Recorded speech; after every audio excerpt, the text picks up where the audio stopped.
I'm trying to grab him, he's getting off. I'm approaching his whole family, including Ryan Lowe, including Lee Carroll, fronting them outside their places of work, saying, you need to get your little sat down and have a word with this. You need to solve him before it goes out of hand. They all had options to solve it. They all never tried to. They all sat back and waited and watched for me to be assassinated. It came on the 17th of March 2018, but I survived it. Who did they send to kill me? Cashman.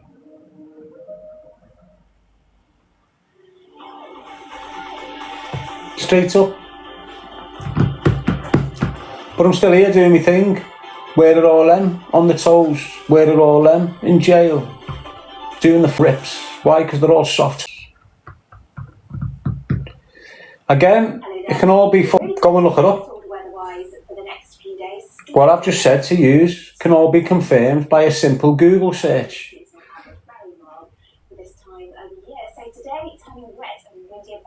Obviously, you're not going to find out who killed Colin Smith. Why? Because the rumours is it's Colombians. It wasn't Colombians, it was the Irish. And they used the Scouse kid to kill him. And that Scouse kid is still mixing with them. Was Cashman really game? No.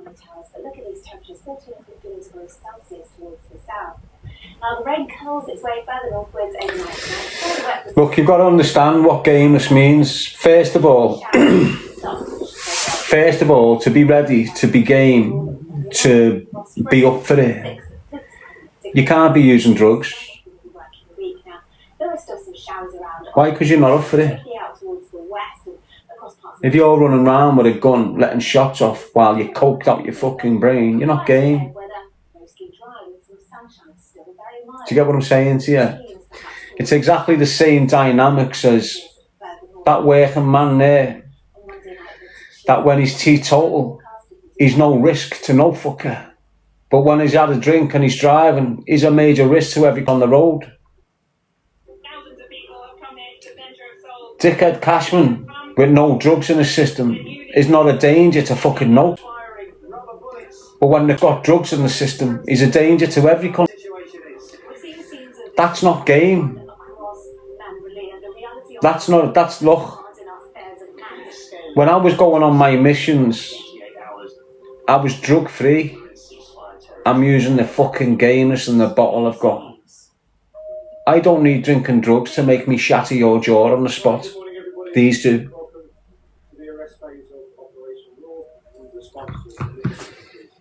Straight up, like, when you're seeing all these knobheads going to BKB straighteners and all this, they're intoxicated when they're getting in.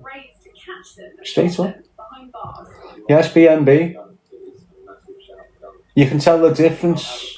Yeah, look.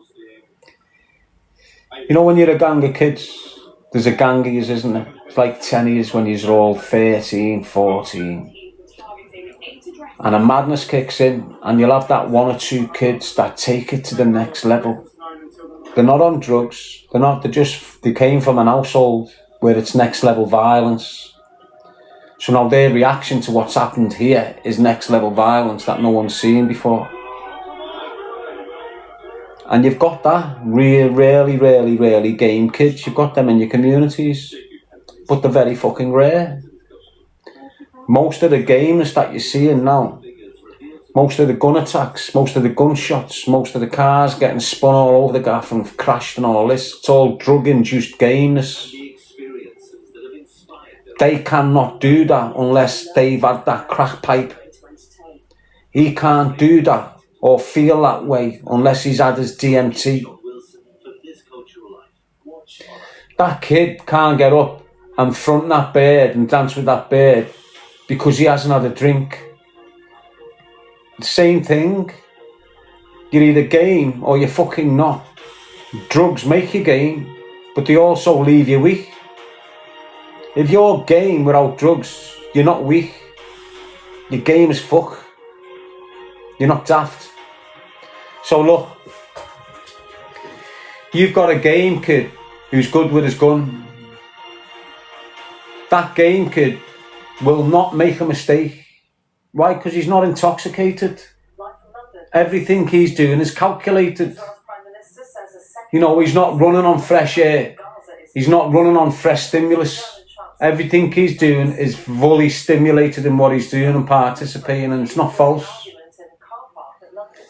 So, for example, if you've got this game kid that doesn't need drugs to do a madness, when this game kid is chasing that rat down Olivia's street and the gun fucks up and he's got him once but the gun's jammed, that serious game kid will understand the risks of continuing to pursue this rat and get on his toes. Why? So he didn't get arrested and fuck everything up.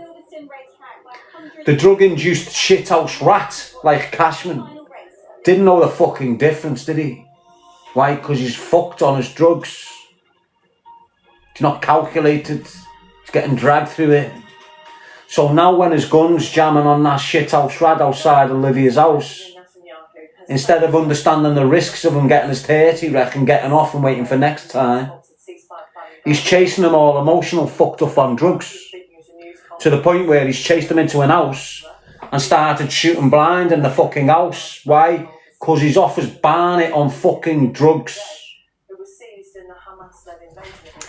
And what you're seeing in the city, in most of your cities, whether it's the murder of young Alex Cox, whether it was the murder of Alfie Lewis Jr., whether it was the murder of Jamie Starkey, every one of them gunmen are fucked on drink and drugs doing it. Even the rats that have done Alfie Lewis outside the chip shop 20 years ago, the two clapped on that, was raging on the cocaine when they done it. Straight up. Look, you see Darren Waterhouse when he came to kill us. Now this is a fully trained SAS Goldstream guard I'm speaking about here, you know. I'm not talking about a Darren G down there, let's go and kill him. I'm talking about someone that got his full platoon out of Bosnia when they come under fire by the Bosnian army. He's managed to rescue 12 members of his platoon, get them out to safety. When this Darren Waterhouse has got back to this country, the Queen has called him to Buckingham Palace, and he has knelt down in front of the Queen and had the treatment with the sword and had the military cross put on his chest.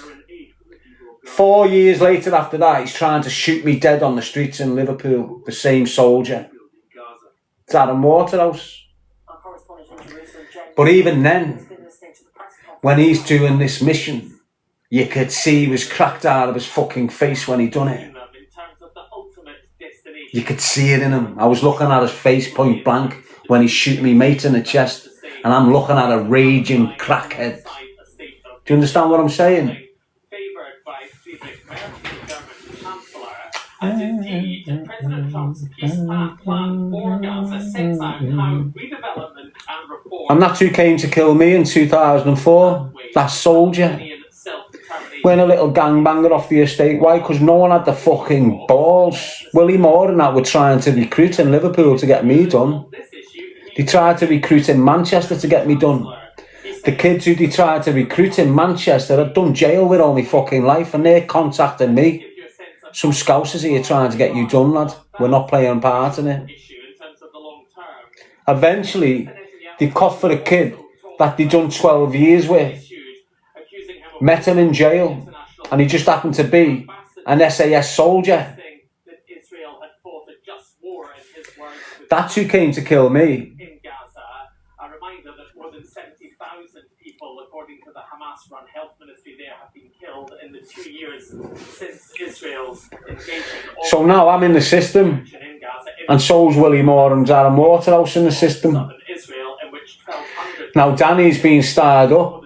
It's double cat A, Danny, on his offences, and the way he's been carrying on in jail. They've double cat A'd him. So now Danny's being shipped to a prison called Whitemore. And Darren Waterhouse, the soldier that tried to kill me, is the gym orderly in Whitemore. So now Danny's landed in Whitemore. He's got to go and do his gym induction in the gym where Waterhouse is. Danny was oblivious to his presence at first, didn't know he was there. But he picked up on him straight away. Why? Because he was looking at him, suspecting that this Waterhouse looking at Danny wrong. So Danny's gone back the wing. Someone's mentioned something to him. Somehow Danny knows this is the crowd to kill his brother. Waterhouse is the tried to kill my brother. So now Danny's back in the gym. Danny weighs him in, destroys him with a weight plate or a dumbbell or something, levels him out in this gym, cabbages him in front of every cunt in this gym, leaves him in a fucking mess, and then gets shipped out to Long Lartin. Yes, Jack. That's what he was, Kerry. More like a government soldier, more than anything. That Waterhouse. You know, at that time in the city of Liverpool, you had all mad shit going on. You had IEDs blowing police stations up, and the government were like sick about it. You're in the district where that fire claimed so many lives. Again, call me what you like. I'm surviving these for a reason. And yet many people still seem to be very angry about it. Why has Darren got a platform? Because I've banged your ma loads of times, mate, so I can do what I want. Why? Finding truth is on the search for truth, facts and basic reality so others can know the difference. Yeah, but you're in here trolling, so let's not kid everyone. You're just a lying to you. You don't appreciate the truth. 0161 got stabbed the other month when he was 16. 15 times, protecting an 11-month-old baby. Well, Matthew, I hope you recovered, mate. Physically, you covered. Yeah, he was, he got weighed in at that time. Physically, you've recovered, haven't you, mate? Hopefully. Mentally, you've got a long walk, haven't you, lad? But just the fact you put yourself in harm's way for them children. Yes, Sharon. Good on you, mate. Good on you, lad. What did they say? How normal is that? Did the child survive, mate? Well, there you go. So fucking good on you, mate. And you're a 10 times better fucking man than most. Willing to sacrifice yourself in that way. Yes, Terry. Mushroom, Carolina. Isn't he, people? Yes, Sean. GF. This time it's from the Office for Safeguarding National Security in Hong Kong. That's a Beijing imposed. Nice one, score page, yo. Law Enforcement Agency for National Security. They summoned. How are you, John Daniel? You good? Foreign press. Scorpio, nice one, mate. This statement in rather stern Claire, wording. Kerry. They accused again that foreign press. So good on you, la. And I reckon you'd do it again, wouldn't you? That smeared against the governments at the Hong Kong. They've got about 14 years left then. Darren Waterhouse will probably achieve it. Why? Because he's a soldier. I reckon Willie Moore will be dead before he gets out. And Porky Moore will definitely be dead before his brother gets out. What is the exact restrictions Matt the cat, you know that, lad. John Daniel, hope you well. Fruzy saying up the Ra. Paula. Callum Ritson. So you heard me going on about Billy Moore this morning. And I'm that type of guy. I'll call them out, I'll message them, I'll give them an opportunity. If they don't turn up, doesn't mean the case is closed. It means I can delay my action towards that individual. So Billy Moore will have a 10-minute visit off me sometime next year, and you'll get the 10-minute content and I'll show you exactly what he's about. Why? I've messaged him this morning, told him to get in his car, told him to get up here. Why? Because he's got a problem. His first response was, What problem? I haven't got a problem. Okay, so I've had to reply again. Swerve the talk and shithouse. Swerve all this. Get yourself up here. What was the reply? Go and get yourself some therapy. That was his reply. Shithouse reply. Okay? Want to see it? Well, I'll show you then. The force said it was an isolated incident and was not being treated as terrorism or protest related. Lee Milner, BBC News. The UK government has made it clear that young people on benefits will face sanctions. Yeah, have a read for yourselves. Offering jobs in sectors such as construction and hospitality. The Work and Pensions Secretary, Pat McFadden, told Are you reading it or what? The programme will tackle youth unemployment and provide training that leads to permanent jobs. Current companies are to sign up to deliver the plan. But it can. 2 rules, Willie. Just you by yourself and your camera. Get to Birmingham. Whoever walks away takes the camera footage. You're not getting away with nothing. Come and solve the problem you have. I'm waiting. Come and solve the problem I have. What problem would that be? All right, so shithouse, you haven't got a problem with me now. Oh, okay. So it goes on, doesn't it? You can read it again. Listen, shithouse, just get yourself here. Let's get it boxed off. Let's get shit sorted. What's he coming with? Oh, his head's gone. That's what his excuse will be this time with all of them. Oh, he needs therapy. He doesn't mean what he's saying. Fucking bullshit. Of course I know what I mean. I'm just dealing with a gang of shithouse rats. It's exactly what he's doing, Katrina, gaslighting the situation. Shithouse. And the government is planning to fund 55,000 jobs for those out of work for at least 18 months. Those who don't engage with the support on offer will have their benefits. How are you, Leanne? Jessica? There are questions about whether That's what it was, weren't it? Mic drop. Shut up, you fat shithouse. Don't even raise your fucking voice again if you're not willing to back it. Yes, Paula, Everton, and this is what I'll do next week.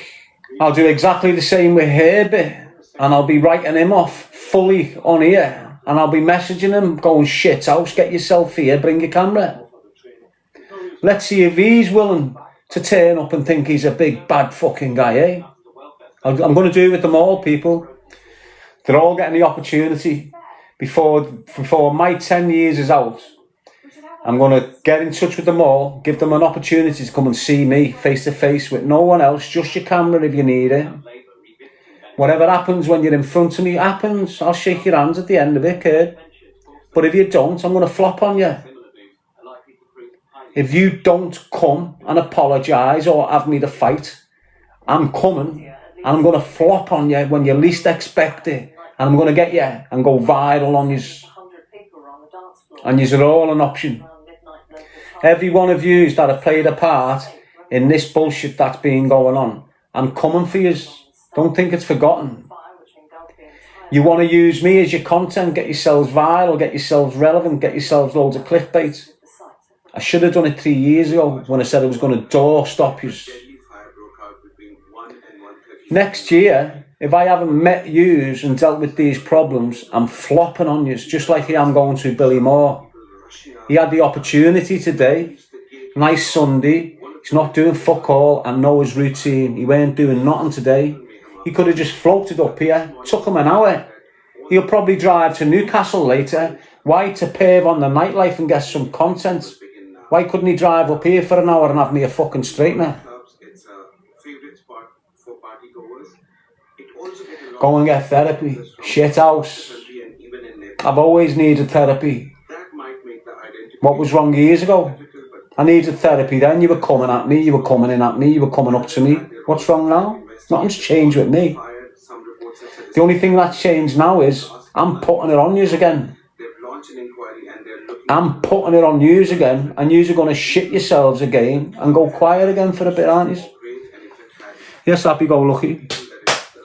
So as I say, put it on Billy Moore today. You're seeing his shithouse reaction, didn't you, people? Not lying about it, am I? Exactly. Next week I'll call another dick out. It's going to be Herbie. And I'll do it publicly. I'll make it enough that he's got to come and fight me. And if he doesn't, it's all that about shithouse. How come you won't go and meet Darren G by yourself, Marvin Herbie?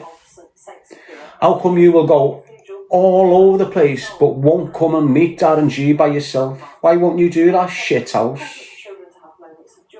We all know why. I think it's necessary to celebrate in order not to go crazy after the speech. And they're all the same. You know, some people I'm going to flop on, they'll just apologise straight up on camera in front of you. You'll see them go white and you'll see them beg it. Sorry, Darren, sorry, didn't mean it. Watch.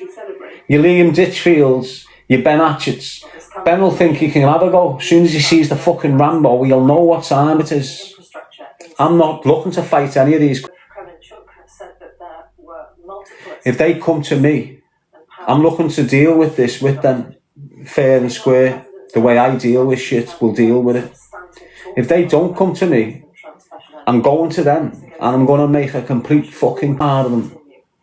All of them. The ones that think they can have a fight with me will get ribboned on the spot. Sit straight up. I'll ruin them. Every time they look in that mirror, they will know Darren G. Why? Because you'll have a fucking mark right across it. No getting away from me then, is there? You will wake up and think about me.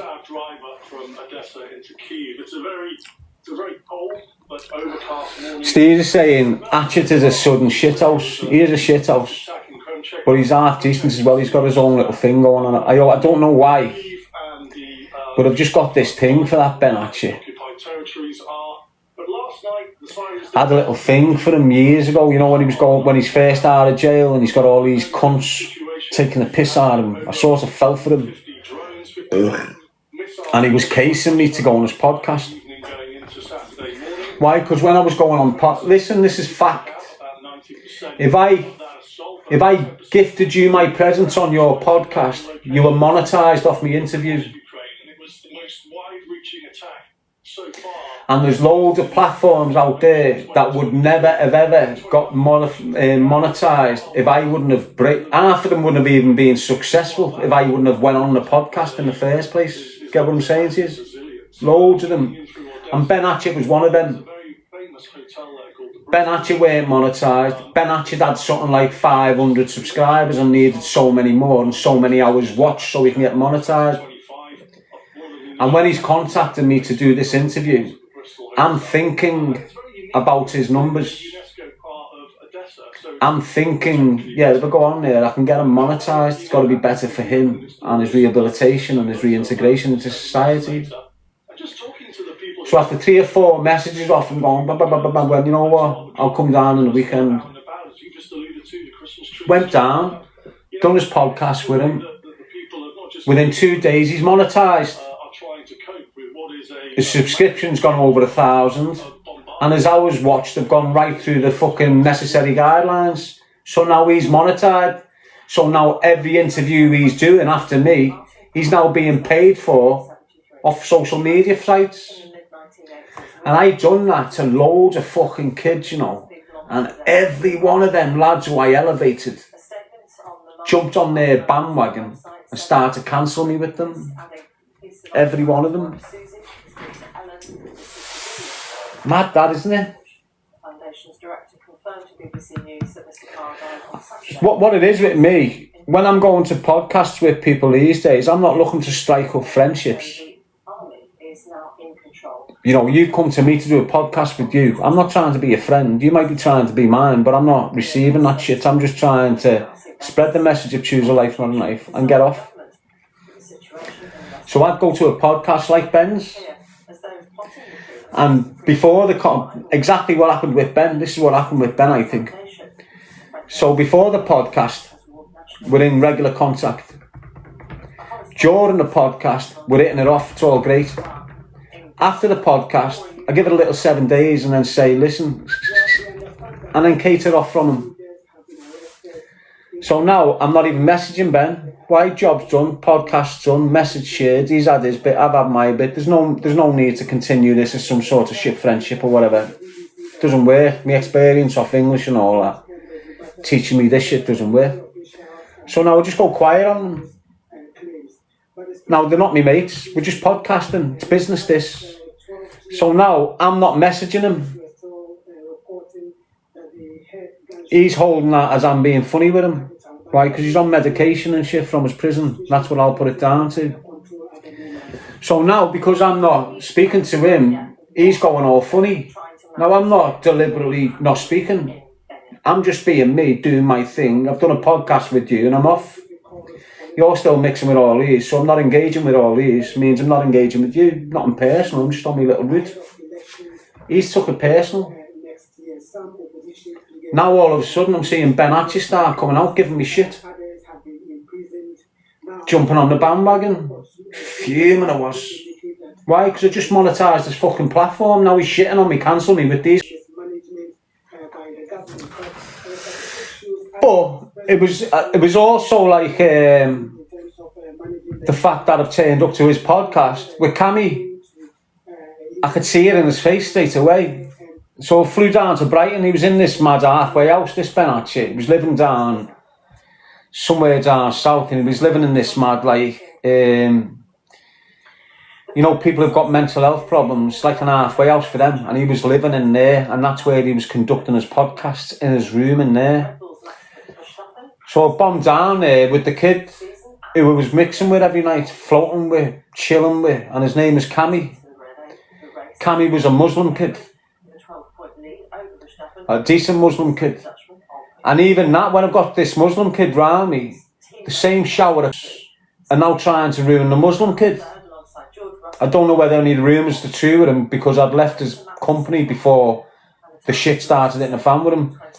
But they all started picking on him, saying he was a nonce and he'd groomed kids and all this shit, and started putting pictures out to him and names about, and it weren't even his details, weren't even him. But the point I'm making is, when I've gone to Ben Hatchett's fucking podcast, I'm with Cammy, and I've been with Cammy for months. I've been with Cammy for months, and I've been with Akram for months. Malik Akram.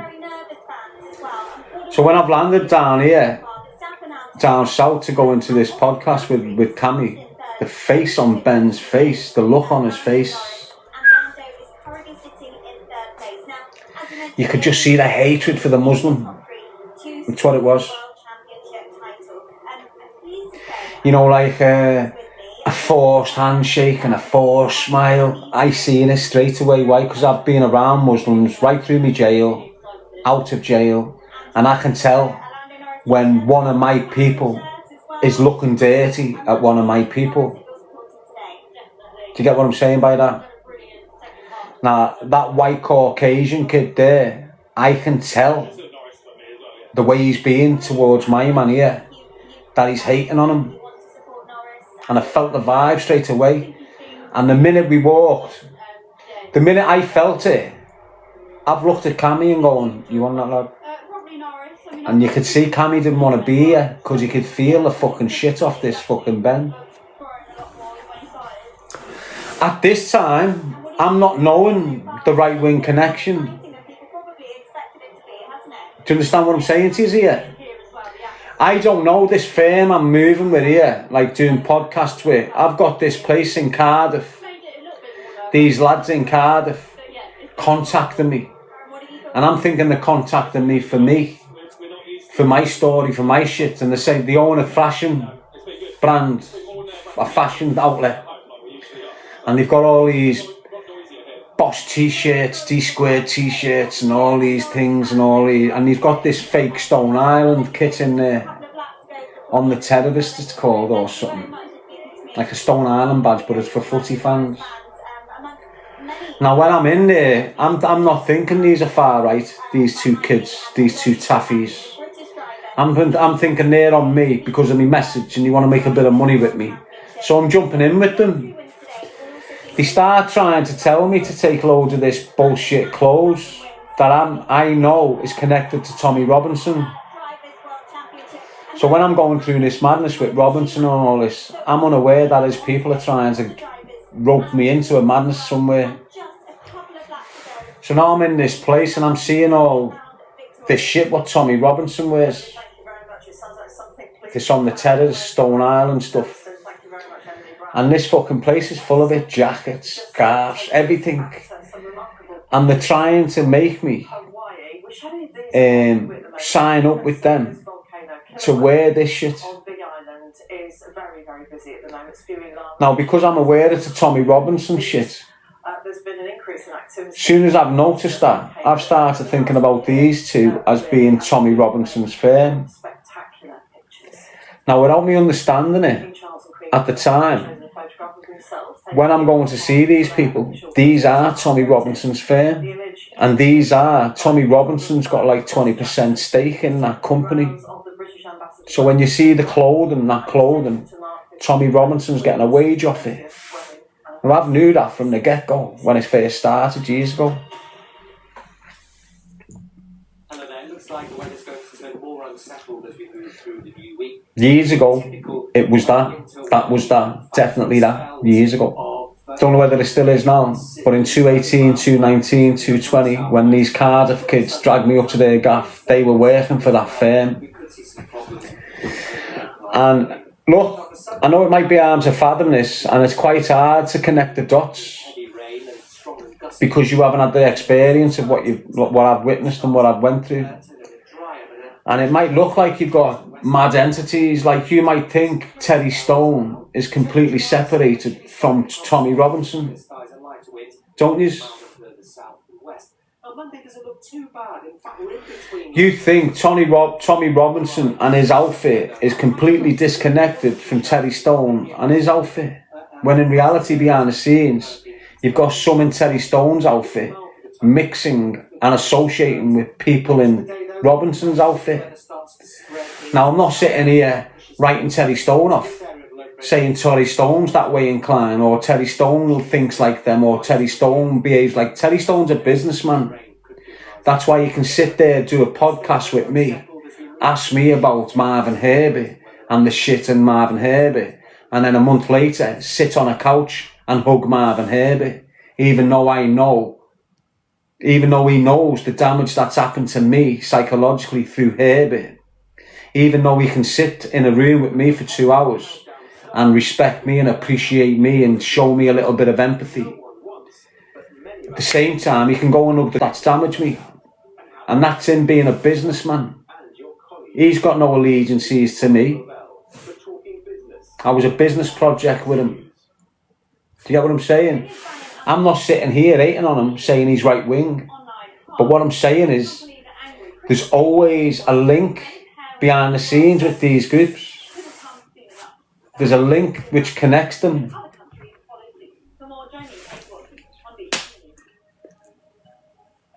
Stefano saying it's only what the BBC would do. It's what any media outlet would do.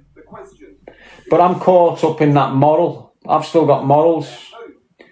So I couldn't sit there with Terry Stone for 2 hours and then a week later, after having a conversation with him, sit there with the kid. I've had a conversation with him. I can't do that. That's not me. I've never been that type of horrible. I've never sat on the fence. I've always been aligned to one and one only. And if it's that way, it's that way. I don't start mixing with them. Why? Because you're a dangerous snitch then. Why? Because conversations start. And the reason they're talking to you is because you've been with me a week ago. So now you start sharing your shit, don't you? Yeah, it's little Miss Loudmouth, and that's what happens when you've got these dickheads in your communities that sit on the fences. They're normally snitches. They're normally human intelligence resources. So on your estate, you'll have this helmet that doesn't really go on the missions with you, that doesn't really sell the drugs with you, but he'll chill with you and smoke your weed with you. That's a snitch. He's a human intelligence resource. He only comes over when your car pulls up. He only starts talking when there's a madness going on. Why? Because he wants you to talk. So look, there's 7 of yous off your estate. 2 of yous aren't criminal minded. 2 of yous have never been in a plod cell. 2 of yous have never been on a mission and shot no one or kicked someone's door in. The other 5 have. These 2 haven't. Now, because these 2 are with yous, and the feds know that yous 5 are crazy and active, you're always getting swooped on. You and your little group are always getting swooped on. Now, if yous 5 are over there and them 2 are walking down the street, the police don't treat them any different. Why? Because they're classed as your group. So even if they're not shooting guns and the police know, even if they've never been arrested and the police know, the police will still target them like they use. When yous are doing the shootings and yous are doing the shit, they get classed as the same firm. The difference with yous and them, you've done the interviews. You've done the fight with the police before they got the handcuffs on. You've established that anti-authoritarian way about you. These 2 haven't. So now when the police are coming to you, strong-arming you, you can repel their advances when they want to make you into a snitch. When they're trying to make you speak about my man or my mama or that, what's going on over there, you're going jog on, you little rat. What do you think, I'm a fucking wrong'un? Put me in jail, I don't give a shit. These 2 aren't. So these 2 fold. Now, these aren't spending much time with you. Why? Because they don't deal with drugs, so they shouldn't be around you. And they're not going on the missions, so they're not coming around you. But when you're based on the state, they're coming around you, floating over on the bikes, chilling with you. What's happening, the boys? Doing a joint with you. Because you're used to this. You grew up with them. You're not batting an eyelid when they're coming into your space. You're not being careful with your conversation when they come into your space. So now yous 5 are sat there, doing what you've always do, having a split, talking about your mission, talking about how much dough you've made. A lot of yous are nosy bastards, so you're talking about everyone else's fucking business across the road as well, aren't you? So while you're speaking like this, you've got these 2 little turncoats who are now human intelligence resources. And they will come, sit amongst us, like they always do, crack a joke, get involved in the conversation, smoke a spliff. Yous are speaking about that shooting. Yous are speaking about my man getting blasted in the leg by my man. You're speaking all this shit in front of this snitch, not believing he's a snitch. He's getting off relaying the intelligence, what you've just given. You talking about that shooting is powerful for this human intelligence resource. He's not there to record you. He's not going to turn up with a mic on. They believe every word he fucking says on you. Why? Because it's proven. Be snitching for years, look at the results. So here he is, 3 years in snitching, gathering intelligence, going back, telling them what the intelligence is. They're following the intelligence, getting results on the intelligence they're getting off him. So now here they are 3 years later, whatever he says is believed. The testing's done. They know he's trustworthy. He's a full-blown snitch and he's trusted. So when he's coming in at 10:30 at night after spending 3 hours with you in your car, and he's ringing his handler, and he's going, yeah, they were speaking about Ryan Tierney getting shot in the knee, and they said it was blah blah from Crocky. Okay, nice one. Without you understanding it, there's a madness going on behind the scenes. And that's a HIR. And then people are the ones that sit on the fence. That lad that can come and sit with you and chill with you, but go and sit with your fucking enemy and chill with them, that's the snitch amongst you. And don't ever suspect he's not.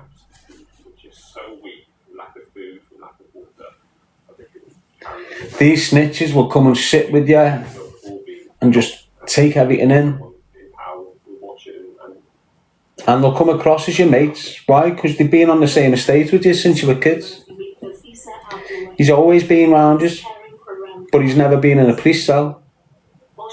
If he did, it's the last time. He's never sold a drug since, but he's still around you. They're all there, proper right in front of you. And that's what they're called. Human intelligence resources. That's the real name. They might have changed the name for them now. I'm talking 20 years ago. Yeah, 20 years ago it was happening. We had one. We had a human intelligence resource, and his name was Yinka. Anthony Christian.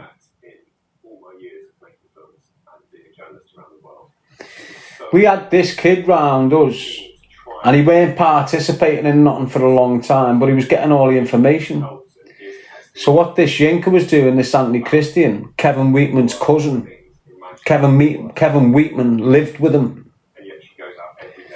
So what this Yinka was doing was going home to his house, and police was coming to his house to speak to his dad. So his dad was the snitch. What Yinka was doing was going back to his dad, or this Tony Wheatman, his name was Tony Christian, Tony Wheatman. That's who the fella was. That's who the real snitch was. But what Yinka was doing was spending time with us, getting off into the house that he was living in, and telling the snitch everything what we were talking about and what we were doing. Now Yinka's guardian, who was looking after him, is now ringing his handlers and saying, yeah, they're talking about this murder, they're talking about that murder. So now here we are on a conspiracy to murder offence, and we're in Manchester Crown Court on trial, and they're coming out with all this mad intel, like we'd wrecked the job 3 days before, taking pictures, just information that only one of us could know. And this is why it got crazy. So all of a sudden we're on murder trial, and information that had only been spoke amongst 4 or 5 of us is now getting played out in this fucking courtroom trial. The prosecution are trying to say, we don't want to tell you who's given us this intelligence. We want to use this as evidence, but we don't want to tell you where the evidence has come from. So they're arguing with the judge now to not disclose the witness's name. Why? Because it'll hinder operations that are ongoing outside in the public domain. So the prosecution is saying, if we tell you our informant's name, it'll put at risk multiple operations that's going on outside, so we can't tell you his name. So now in this murder trial, what's happening is we're trying to defend ourselves against evidence that we can't challenge. So now we're getting all this snitch's evidence placed, but we don't know who the snitch is, and we can't cross-examine him. So now we've got to argue with Judge Madison, the Recorder of Manchester, the highest judge in Manchester, because that's who holding our trial. The highest judge in Manchester's sitting our trial, Madison. So now we're having to argue with this Madison. How can you call this a fair trial if we're not able to question the evidence? And he's going, well, that's a valid fucking point. Most of the evidence that you've produced in the last hour has come from a witness, but you're refusing to name the witness, which prevents Mr. G, especially because it's his name that's getting squealed about here. It prevents Mr. G having a fair trial and questioning the evidence against him. So, prosecution, I'm going to adjourn now for lunch. I'm going to send all these codees down. I'm going to call them back up at 2 o'clock this afternoon. At 2 o'clock this afternoon, prosecutor, I want to know, and so do these, who the identification of the witnesses. If you don't tell me, and you don't tell the defendants, I will release these defendants this afternoon acquitted of all charges. So we're buzzing. I'm thinking to myself, they're never going to disclose the snitch, so we're walking this afternoon, boys, don't worry about it. So that's the mindset, they're never going to disclose the snitch, so we're getting acquitted. So don't forget, Yinka, Andy Christian, he's our co-accused at this moment in time. So you've got me, you've got Sanjay, you've got Boner, you've got Mark Richardson, and you've got Yinka. 5 of us. We go down for our lunch, we go on a few legal meetings. So we all go out the holding cell, go to the rooms, and then the count's coming for 12 o'clock, so you've got to be locked up for the count, the roll check. So we all come out of the meeting rooms, get put back in the cell where we get our lunch. They come round with the lunch and we're waiting for Yinka. So he's back, I'm back, we're all in the room, we're getting our snack packs, crisps, butty, biscuits, drink. Yinka's not here. So we're all oblivious. We're still sat in the old cell, us thinking he's with his legals still. So we're just cracking on, eating our scran, times flew, before you know it, we're getting called back up to court, it's 2 o'clock. Yinka's not here. It is what it fucking is, I was on it. So now we go up. Barrister calls me to the glass. Mr. Lawson Rogers, that was his name. Anthony Christian's been acquitted in your absence. What? They've kicked Anthony Christian out the trial. He's gone home. So here we are, you've got us 4 now and Yinka's not present. And now we're standing up, the judges get back in the room, we're sat down. Prosecutor, have you decided what you're going to do? Are you going to release the details of this witness to the defendants, or am I acquitting them today? They blurted it out. The witness is Tony Christian. Blurted it out in trial. The witness is Tony Christian. His address is blah blah Failmere Road. Tony Christian was the guardian angel of Yinka. Yinka will live with this man most of his fucking life. He's been acquitted on a conspiracy to murder charge without us knowing. Now we're in the dock and the snitch is Yinka's bloodline. Yinka's been acquitted. Why? Because it was his uncle that was snitching. Never got acquitted because of lack of evidence. There was more evidence put on him at the scene than what there was fucking me. Again, I get out of jail knowing this cunt's a snitch, knowing his family's a snitch. Do we start screaming it everywhere? No. Why? Because my nephews, my brother's sons, Johnny, Stephen, they're connected through blood to these Christians. Why? Because Stephen's got a girlfriend called Lisa Ellison. Stephen's had 3 kids to this Lisa Ellison. Lisa Ellison is part of the Ellison family. The Ellisons are cousins with the Christians and the Broads and the Harrises. So Thomas Christian, Yinka's uncle, the snitch's brother, I think, is Kevin Ellison's cousin. Kevin Ellison is Lisa Ellison's brother. Lisa Ellison has got kids to my brother. And the gymnasium, Peak Performance, the CrossFit gym, my nephews are all under Thomas Christian's wing, getting educated at this Peak Performance and getting fit and strong. The last thing I want to do is destroy my kids' lives, my nieces and nephews' lives. How will I destroy it? By fucking going to war with this fucking family, these Broads and these Wheatmans and these Christians. Why? Because my nieces and nephews have been round them since born. They're Ellisons. The Ellisons, they're the main bloodline, if you like, from the Christians and everyone, the Ellisons. So I'm thinking of not ruining my fucking sibling, my nephew's lives. They've got a good thing going on amongst that shower of cunts there. Thomas Christian's a rat, but he knows what he's doing when he's educating the kids in that gym. And this is what I didn't want to fuck up.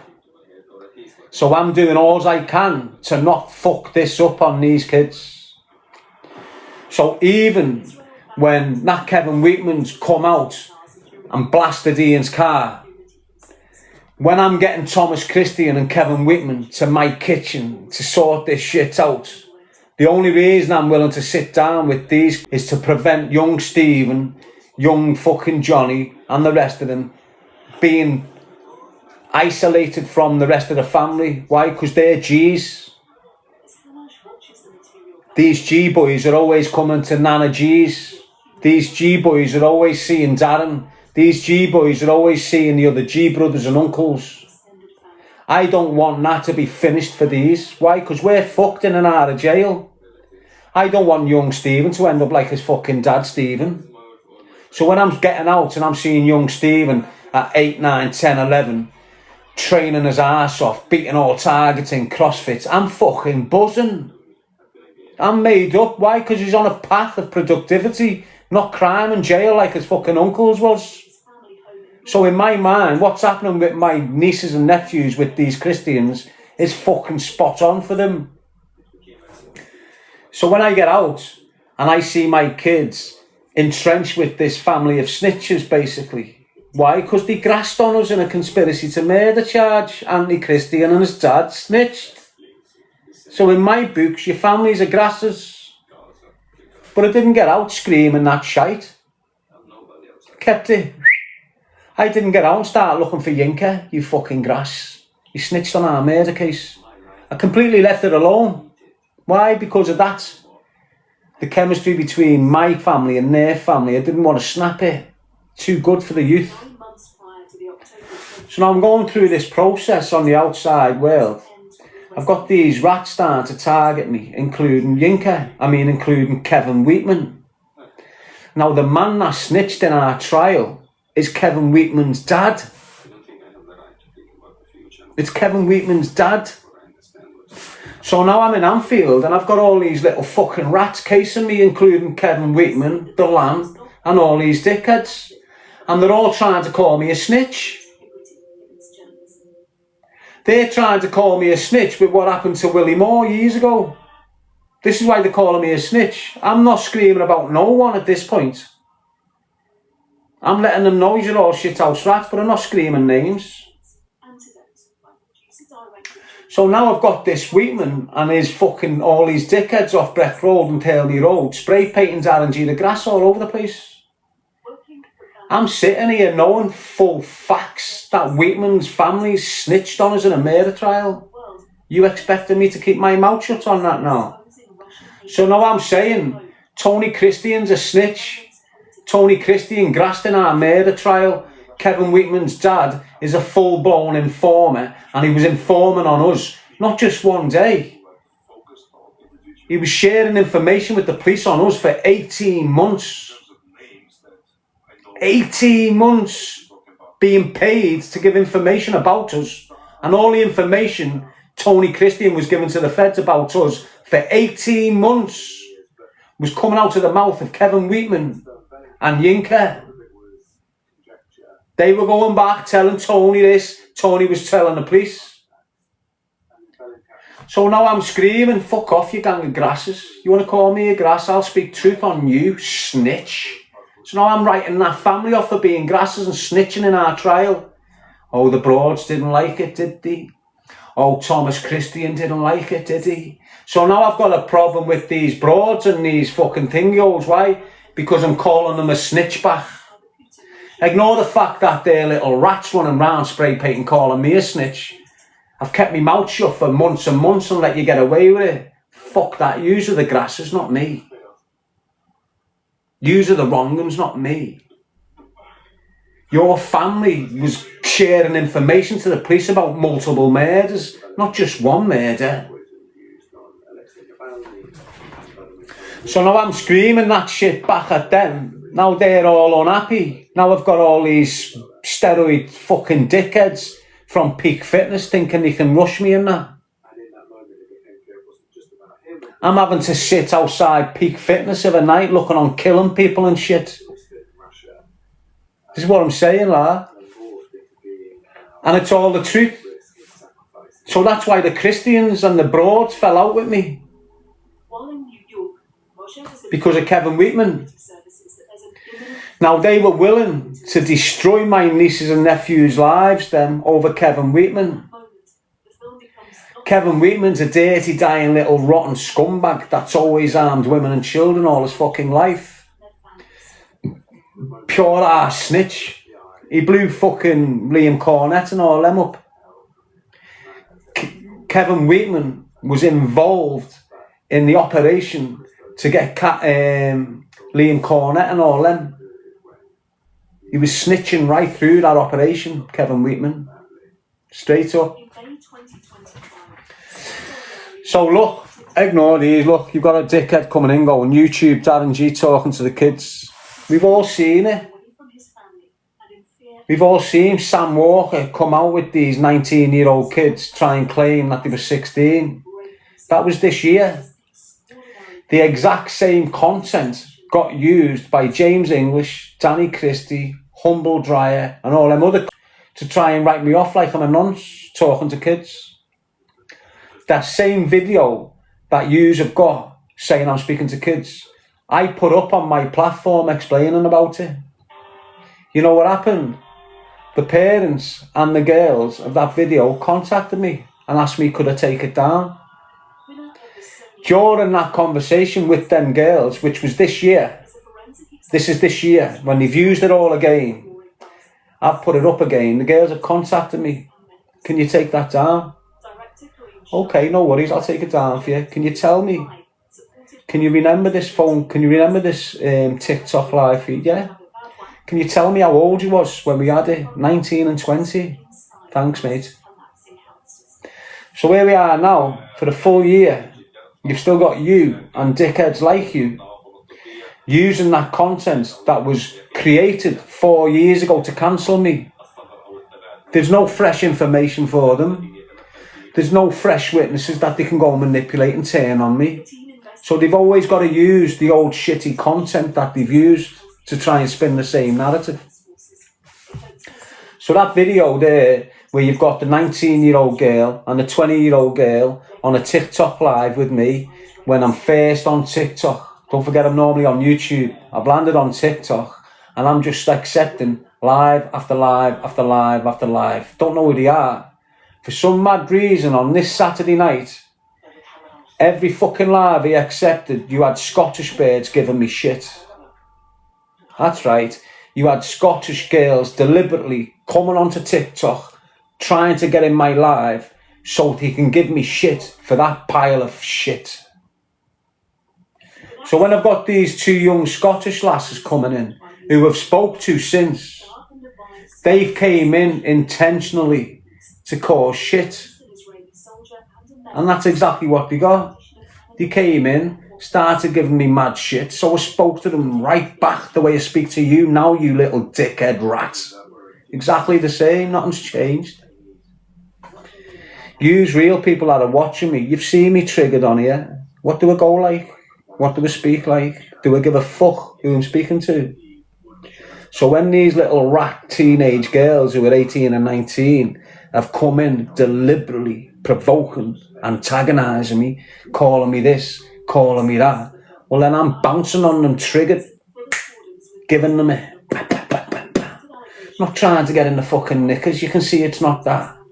You can see it's me taking the piss out of them and writing them off. So don't get your little perverted mind in a twist, you sad twat. Just like English. One sad, horrible, perverted, woman-beating motherfucker.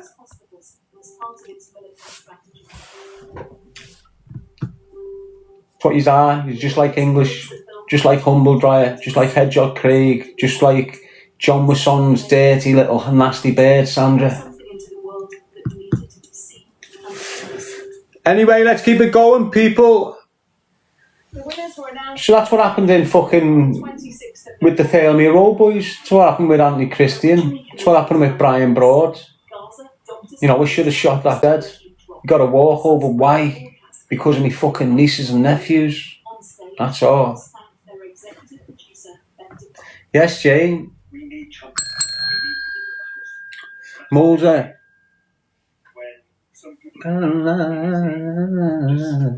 Why is Tintin try and be you? He doesn't.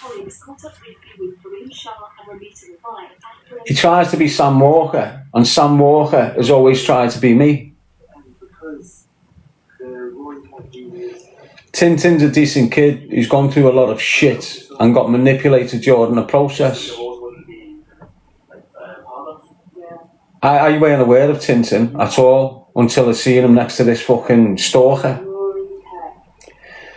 Obviously I knew Tintin was because of Tintin off Brookside, but I didn't think that was anything to do with him. So I haven't got a clue who Tintin is until he stepped into my space and started coming at me for the stalker. So when you see me start talking about his dad's business and his dad's shit, I weren't speaking nothing on him until he came and targeted me for the stalker. So I don't know Tintin. You know him better than me. You should probably watch more of him than me. All I know of Tintin, he's coming at me for the stalker, chatting shit on me for the stalker. When I've done a little research on him, what I found out was a madness about his dad and how he's made his money. But I found out that he'd lost a brother and lost his mother in such a short period of time, and its kettle was fucking bonce. Now, because he's lost his brother, in however way it happened, and I've lost my brother, I've got this little thing for people, regardless of who they are, who's lost their fucking brothers in any way, really. So when I've looked at Tintin and what's going on with him, instead of me coming harshly at him, like I should have and could have, I've just had a little shout on him and then left him. Why? Because he's going through a madness. The stalker binged all his clothes, give it all to foreigners and that, in front of him, rubbing it in on him. They just lost his ma and his brother not that long ago, and his so-called best fucking mate is rubbing him in the fucking dirt. It's horrendous what I'm seeing, and I'm not jumping on board with that. You see me ripping Tintin every so often. Why? Because he's ripping me. There was absolutely no need for Tintin to come into my space and have me ripping him. Who made him do that? And that's the end game, really. Now Tintin's going scatty. He's losing the fucking plot. Why? Because of the damage of what they've done to him. You can see him losing the plot. He's trying to hold it together, but he can't leave the drugs alone. And when he's on the drugs, he's losing the plot and having a come down on the back of it.